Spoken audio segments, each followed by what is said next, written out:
single most notable thing about the human brain is its sheer size, much bigger in proportion to our bodies than that of almost any other creature. 3 or 4 times bigger than a chimp's brain, for instance, which itself is unusually large.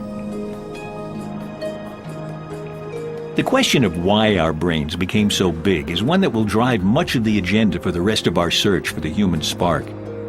It's a question that has long fascinated Oxford University's Robin Dunbar. The traditional story has always been making tools and hunting, this kind of technological expertise. Yeah. I don't think that's right. I think it's social skills.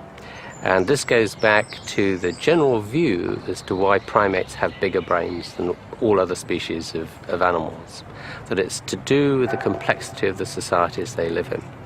So they're just socially much smarter, if you like. Their whole evolutionary strategy has been to solve problems socially, communally.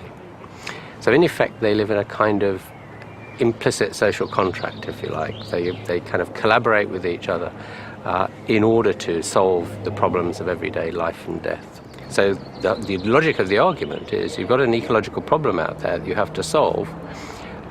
You solve that by having a group. In order to live in a big group, you have to have a brain with sufficient computing power to handle all the relationships. A chimpanzee has to keep track of about 50 individuals, the typical group size in the wild.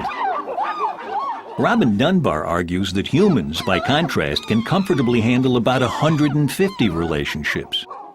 It's very roughly the number of people you know as persons, as individuals. So you know enough about them that you know where they fit into your social world, you know where you fit into their social world, you know that if you ask them a favor, they would kind of grumble, but they would probably say okay.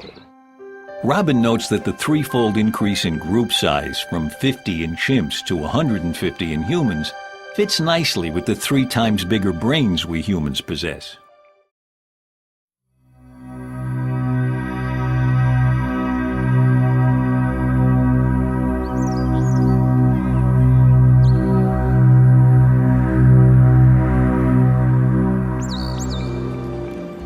To find out just how skilled those big human brains are at sorting out our social relationships, I've come to Yale University, where the brains we'll be meeting are only a few months old. Hello, Jessica. Oh, Hello. A nice dress. Very nice. And the bow in your hair. Oh, very nice. Jessica, 9 months old, gets to watch a puppet show. Okay, here we go.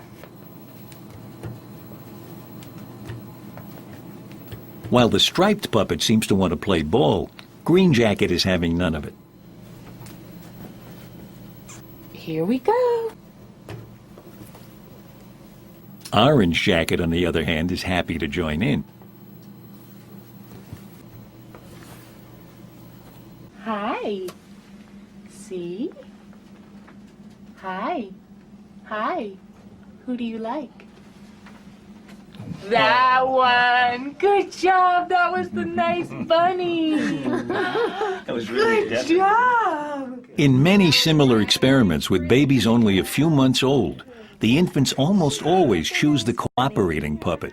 One thing that's clearly true of the human species is that we're a profoundly cooperative social species, where cooperation is necessary to survival, and where mutual cooperation is required, and the ability to detect mutual cooperators and also to detect those who are not cooperating is essential. And here you see it's happening at this very early age. She's giving me Indeed such it a is. look. She had no You're trying trouble. to figure out if I'm nice or I'm the other rabbit, right? Remarkably, the ability to discriminate between nice and mean extends even to objects that have very little other than a pair of eyes to suggest that they're beings with minds and intentions. The yellow triangle pushes the red circle back down the hill, watched by 6-month-old Nora. The blue square, on the other hand, gives a helpful boost. Hey, little girl. Which one do you like? That one. Good job. Yeah, that was the nice To one. Nora, possessor of the human spark, it's perfectly natural to see intent, both good and bad, in simple wooden shapes. that's a good one. So how often does the baby choose the helper? Almost 100% of the time. Really? Yeah. Oh, this one. So in Nora's already finely honed instinct for seeing good and bad intentions, even in pieces of wood, we've evolved to see intention everywhere. You got a really good grip. I'd like my finger back now. But the babies who visit Karen Wynn's lab at Yale not only see intention in puppets, they also prefer puppets who have similar tastes, literally. Eric is given a choice of 2 foods. One dish contains some rather slimy and unappetizing green beans. Perhaps not the best way to get him to eat his vegetables. Like most of the kids given the choice, Eric chooses the crackers. A wise choice. Yum. I like graham crackers. 2 puppets then get to sample the dishes. Ew, yuck. I don't like green beans. Hi. Yum. I like green beans. Hi. Ew, yuck. I don't like graham crackers. When given a choice of which puppet to play with, Eric, like nearly all the babies tested, chooses the one that likes the same food he does. Is that the one that liked the graham crackers, huh? Do you think that this ability to spot who's like us and prefer them had anything to do with our becoming what we are now?